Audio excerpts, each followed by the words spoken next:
Bonsoir mesdemoiselles, bonsoir mesdames, bonsoir messieurs. Vous écoutez des Rerum Natura, le rendez-vous des darwinistes et des amoureux de la zoologie fondamentale et appliquée. Ce soir, nous recevons Bernard Maupin, mon ami Bernard, qui est académicien, qui est un ami des animaux. Il est l'auteur de nombreux ouvrages à succès. En août 2020, on a tous lu Depuis mon jardin, c'est le titre de son livre, Depuis mon jardin. Et il est ce soir dans le magnifique loco de la Société des Amis de Pline l'Ancien. Alors que les auditeurs les plus fidèles se rassurent, vous êtes bien ici sur une émission à vocation scientifique, une émission de zoologie, mais à la manière des antiques, je crois qu'il est bon parfois de se tourner vers les arts, vers le beau, vers l'esthétique, pour mieux comprendre le monde dans lequel nous vivons. Vous m'avez reconnu, je suis Valère de Kerle-Kenedec, et je suis très heureux d'être avec vous ce soir. Kevin, je vous en prie, générique. Micheline, que de tout Paris connaît bien, pèse environ 3 tonnes. Vous rencontrerez peut-être plus jamais un cochon dans votre vie. Non. Nous avons des autruches qui mangent des briquets, des cigarettes et des trousseaux de clés. On cite le cas même de locomotives ayant été renversées par des rhinocéros. Toujours dit que les hommes de science sont beaucoup moins précis que nous. Les darwinistes, présentés par Valère de Kerle-Kenedec.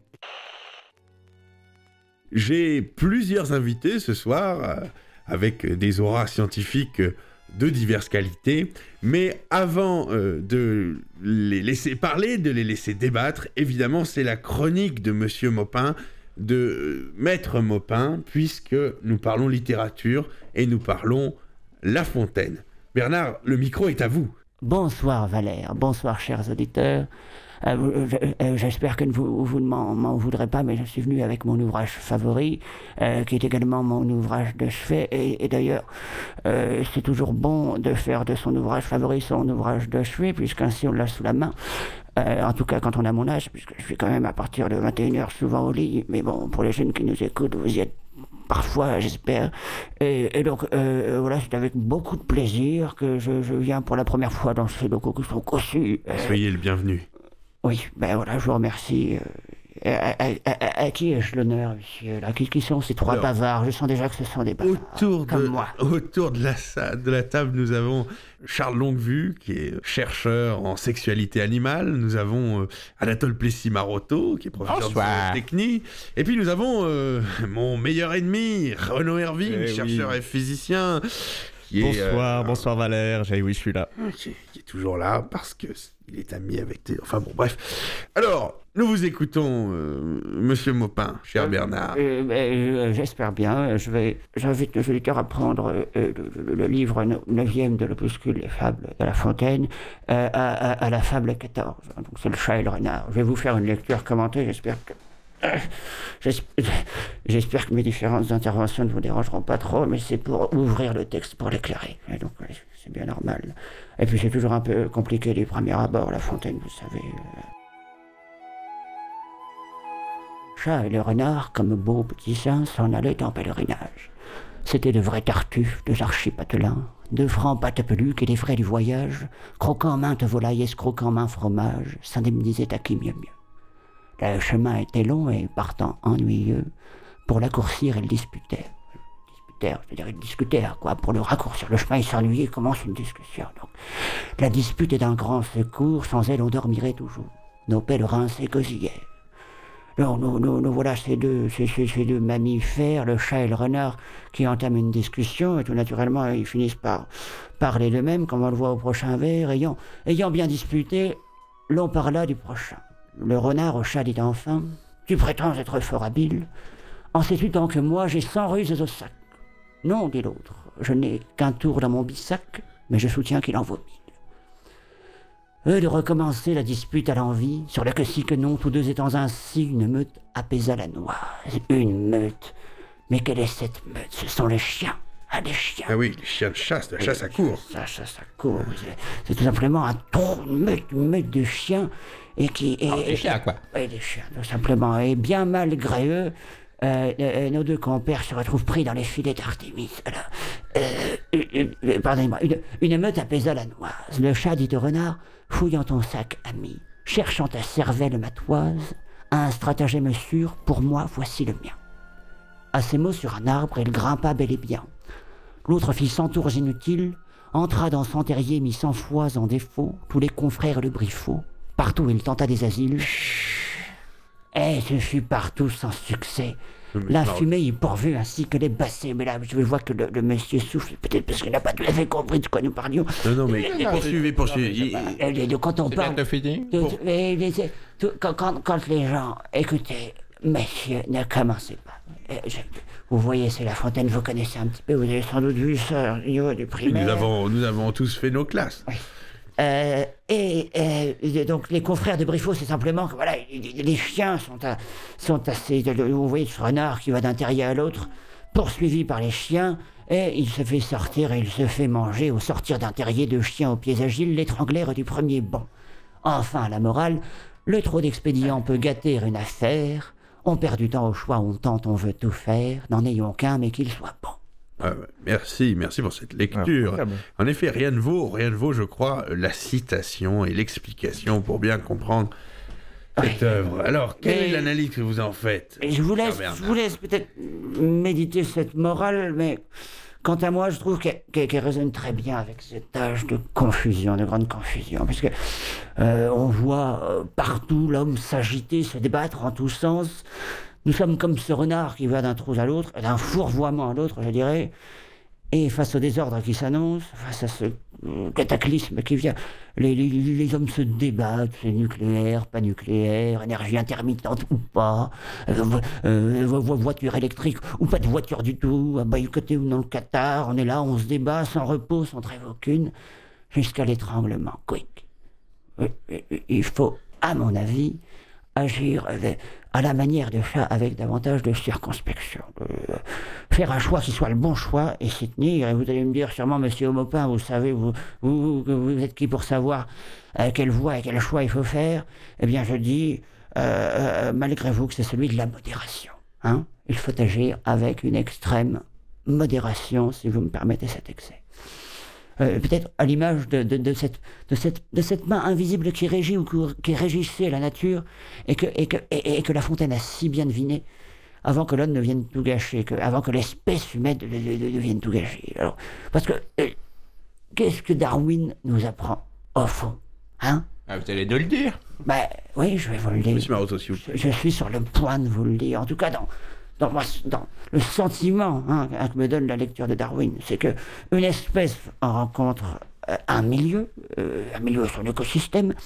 Le mariage se fait ou ne se fait point, et s'il ne se fait point, l'espèce mute, donc s'adapte ou périt. Mais l'ensemble reste sauf. Comprenez? Oui. Oui, mais est-ce qu'on ne voit pas dans ce spectacle de la nature œuvrer quotidiennement la main de la modération en tout et en toutes choses? Hélas, aujourd'hui, nous n'avons plus que des agitateurs. Notre président, quoi qu'il soit fort beau et sans doute bon gendre, n'est pas en dépit de ce qu'il prétend à modérer, c'est un agité, un renard, un gesticulateur. En face de lui, les idiots, contents d'eux-mêmes que des soulards planifiés, tout planifié, mais nous n'avons besoin ni d'agiter, ni de planificateurs, il nous faut des modérateurs. Vous voyez, des modérateurs, vous savez ce que c'est? Vous voyez ces modérateurs de page Facebook, là. Hein, vous modérez un débat. D'ailleurs, Denise a mis une vidéo amusante tout à l'heure d'un canard qui surnageait dans une piscine à boules. J'ai trouvé ça formidable. Le canard n'avait pas l'air malheureux, hein. C'est ça qui vous inquiétait. Un modérateur, donc, ou une modératrice, bien évidemment, beaucoup de femmes font ça très bien. Un modérateur, une modératrice qui viendrait, par petite touche, supprimer ce qu'il y a d'excessif, écarter les bots russes et chinois, orienter intelligemment le débat et faire un peu taire les agitateurs. Bref, tout ça pour dire que ce monde me fait l'effet d'un renard puissant, là, qui fuit la grande meute dioxyde de carbone, et je ne vois parmi les humains que des renards démunis. La question que je pose, c'est en définitive, où sont les chats, hein? Et je ne parle pas de ceux de Léoto, mais bien ceux de La Fontaine, du fabuliste. Voilà, je vous remercie. J'ai vu que là, l'agité, là, qui est même un peu plus vieux que moi, avait l'air d'avoir des choses à dire. Eh bien, écoutez, je me tiens prêt à recevoir ces critiques, puisque je suis un ami, certes des animaux, mais aussi de Voltaire, et je vous laisserai parler, donc. Merci Monsieur Maupin, merci Bernard. Vous êtes, je le rappelle, auteur de l'ouvrage Depuis mon jardin, qui était paru il y a quelques années maintenant. Et vous avez fait cette lecture et cet appel, cette exhortation virulente à la modération, à être chat quand le monde et renard. Pour débattre avec vous, Monsieur Maupin, j'ai à mon côté gauche Charles Longuevue. Charles, vous êtes diplômé en études comportementales et sexuelles de l'animal à l'université Paul Sabatier. On a lu de vous récemment un remarquable ouvrage, Pieuvre et Kamasutra, une histoire sans fin. Merci de me recevoir. Je vous en prie, soyez le bienvenu chez les darwinistes. À votre côté, c'est Anatole Plessis-Marotto, que nous connaissons bien, qui est professeur de zootechnie à la Royal University of Portsmouth. Vous êtes tout juste rentré de Papouasie et j'ai vu à vos froncements de sourcils, que je ne me permettrai pas de décrypter dans le détail, que cette chronique ne vous a pas laissé indifférent à côté de vous. C'est bien sûr Renaud Irving, vous êtes chercheur et physicien, vous êtes radioactiviste et conférencier. Vous animez l'association Mutants du Loir-et-Cher. Merci de votre présence, monsieur Irving, qu'elle me soit imposée. Alors, ce débat, et comme vous avez beaucoup sourcillé, je vous laisse la parole, monsieur Plessis-Marotto, maître Marotto, devrais-je dire, pour une réaction, j'espère qu'elle sera chat plutôt que goupil. Merci Valère. Bon, moi j'ai eu un problème, j'ai rien compris. Bon, ce qui est confus, c'est d'abord, j'ai l'impression, le discours de notre intervenant. On comprend rien et on parle même pas de zoologie. On parle même pas des animaux. Alors que le but de cette émission, c'est quand même de parler des animaux. Et là, ça n'a rien à voir. Ouais. Et donc moi, ce qui m'intéresse, c'est les animaux, c'est les vaches, les chèvres, plus récemment, c'est les dugongs. Mais là, du coup, il n'y en a absolument pas question. Et en plus, monsieur nous fait un éloge de la modération, qui en réalité est un éloge de la médiocrité. On s'emmerde, je veux dire franchement. Surveillez vos propos. Je vous trouve bien. Moi, on a passé... Moi, je voulais mettre des dugongs dans l'estuaire de la Gironde et des Lamentins et on a interdit, on a invoqué la modération pour m'empêcher de faire Monsieur Plessis-Marotto. Et bon, du coup, vous comprenez que ça me pose un petit problème. Ça n'a aucun rapport. Oui, vous voyez, tout à fait percevoir cette fable comme un appel à la modération dans l'homme, non pas l'homme social, mais l'homme homo sapiens, l'homme espèce. Et là, les choses prennent de l'intérêt. Monsieur Irving, vous alliez intervenir. Non, j'aimerais bien répondre. Je laisserai bien sûr la parole ensuite. Les gesticulateurs, Daniel et prendre l'air, j'aurais peut-être la parole. Non, moi j'ai été très intéressé quand même par le propos et le fond de son propos. Qu'il s'agirait peut-être d'aborder au bout du compte. Cet appel à la modération, moi, me parle assez peu. Encore que vous ayez abordé cette question du nucléaire comme une solution. Des dugongs dans la Gironde, non mais c'est qui vous savez que c'est une thématique qui me parle et qui. Merci, monsieur. Monsieur Maupin, on vous a entendu très longuement. S'il fallait être chat, le chat serait nucléaire en tout point. Je serais dégueulasse pour vous. Mais la solution, moi, que je préconise au sein de l'unité mixte sur le vivant au CEA et par ailleurs à titre personnel dans mon association Mutants du Loir-et-Cher, c'est bien une solution unique, vous l'avez compris tout le long de mes interventions, c'est le rayonnement gamma appliqué au génome qui pour moi... Mais appliqué au chat, ça donnerait quoi déjà? Appliqué au chat au chat concept ou au chat objet? C'est très intéressant que vous abordiez ce sujet, ça me rappelle justement le sujet d'un de mes élèves, sujet de sa thèse principale que je parraine, que j'encadre, qui a réussi à produire un chat aveugle, sans yeux, sans bouche. C'est super intéressant. En réalité, sous une forme de boudin allongé, vous voyez. Ah mais c'est comme un peu ce que vous avez sur votre plage ou à l'aquarium là. Qui malgré tout reste fonctionnaire, encore que sa longévité soit sujette à interrogation et qui brille dans le noir. Ah, il brille. Ah, mais c'est super. Bon, c'est ça, on a besoin parfois. C'est un exemple. On s'éloigne tout à fait du sujet, si je puis me permettre. Peut-être pour réagir. Charles Longuevue, bienvenue. Charles Longuevue, vous êtes diplômé en études comportementales et sexuelles de l'animal. Vous êtes docteur à la Sex Academy of Liverpool. J'aimerais avoir votre réaction sur la lecture de ce poème et puis toute l'interprétation qui en est faite. J'apprécie beaucoup la lecture qui a été faite et je tiens à remercier d'ailleurs le choix de cette fable de La Fontaine. Mais je n'en fais pas la même interprétation que mon camarade j'ai relevé pour moi certains vers qui veulent dire autre chose. N'en ayons qu'un, mais qu'il soit bon. Pour moi, sont des interprétations qui font plutôt augure à un certain épicurisme. Et je dois dire que chez La Fontaine, ce n'est pas étranger que de retrouver des allusions au plaisir et à la recherche d'une certaine sexualité. On connaît le chat. Et on connaît le chat joueur, on connaît le chat sexuel. Et... Monsieur Longuevue, est-ce que vous pouvez développer? Est-ce qu'il y aurait un rapport qui serait autre que celui de la camaraderie entre ce pauvre renard et ce pauvre chat dans cette fable? C'est ce que vous qu'il est évident aujourd'hui de dénicher qu'il n'est plus qu'une camaraderie entre le chat et le renard. Et il suffit un petit peu d'observer comment se comportent le renard et le chat dans la nature, et vous verrez que certains comportements sont exposés à la vue de tous. C'est vrai que chacun sait que La Fontaine a passé son temps à observer la nature. C'était un observateur très fin, très attentif.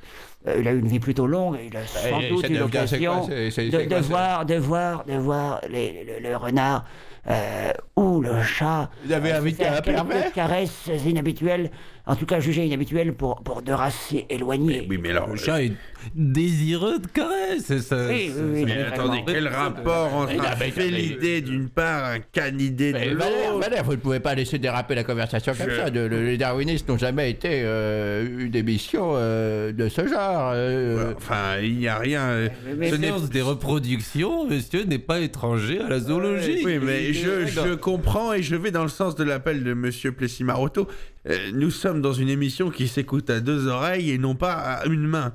Et donc j'aimerais que nous restions dans des propos soit artistiques d'une part, soit tout à fait scientifiques d'autre part, l'un et l'autre n'étant pas antithétiques, mais tout de même, je ne crois pas que dans cette poésie il y ait une quelconque allusion d'aucun genre à ce genre de choses. Les textes de La Fontaine sont tout à fait étudiés depuis longtemps, notamment à la salle, le Sex Academy of Liverpool, oui, dans lequel votre laboratoire. Il n'est pas étranger d'y retrouver très souvent des allusions qui ont un rapport direct avec les comportements des animaux. Mais cette émission vient à la pornographie. Là, j'aimerais bien qu'elle prenne à d'autres. C'est vrai que dans certaines conditions expérimentales et de misère sexuelle imposée aux deux spécimens, vous pouvez obtenir des résultats intéressants. Monsieur Irving, vous êtes encore en train d'essayer de créer des chimères. Alors tantôt c'est par les atomes, tantôt par des manipulations génétiques pour lesquelles vous avez été condamné. Je sais, je fais partie du conseil d'éthique et de surveillance des manipulations génétiques à but ludique. Franchement, il faut arrêter avec cette manie de vouloir créer des chimères et des êtres hybrides. Votre association Mutants et leur Richard va finir par être interdite sur le territoire. Si vous la justice a parlé, je suis là ce soir, rien ne m'empêche de dire ce que j'ai à dire, c'est tout. Vous voulez que je reprenne la lecture ? Monsieur Maupin, je crois qu'on a entendu l'avis de tout le monde et cette seconde lecture ne sera pas forcément nécessaire. Clairement pas, non. Je pense qu'il est... Merci, monsieur Plessis-Marotto. Je crois qu'il est peut-être temps de conclure, puisque nous avons... Monsieur Irving, s'il vous plaît. J'ai pas l'impression de m'être déplacé par là pour quelque chose, là. Je vous remercie à toutes et tous de nous avoir écoutés pour cet épisode où il est difficile d'apporter une conclusion particulièrement musclé. Je veux bien me prêter à l'exercice. J'accepte de me prêter à l'exercice. Alors, le mot de la fin, c'est pour Bernard Maupin. Oui, non, mais je pense que... C'est bien votre première conclusion réussie. À mon avis, je vous remercie. À mon avis, le genre humain n'a plus qu'une chose à faire, c'est se percher sur la branche. Se percher sur quoi? Sur la branche, comme le chat, il laissait passer la meute. N'était-ce pas se percher sur la branche? N'était-ce pas là la ligne du général de Gaulle? De Gaulle maintenant, mais bon, on est où? Mais les animaux dans tout ça, des animaux. Mais vous ne parlez même pas des animaux. Vous n'êtes pas au contact des animaux au quotidien. Vous êtes quotidiennement au contact des animaux. Sapiens n'est pas des solutions là pour y remonter. S'il vous plaît. C'est trois vagues des dugangs. Merci. Vous écoutiez les darwinistes à la technique Kevin de Souza. Il y a quelqu'un pour le Joachim Blanchard. Il a perdu le cœur. Qu'est-ce qu'il fait?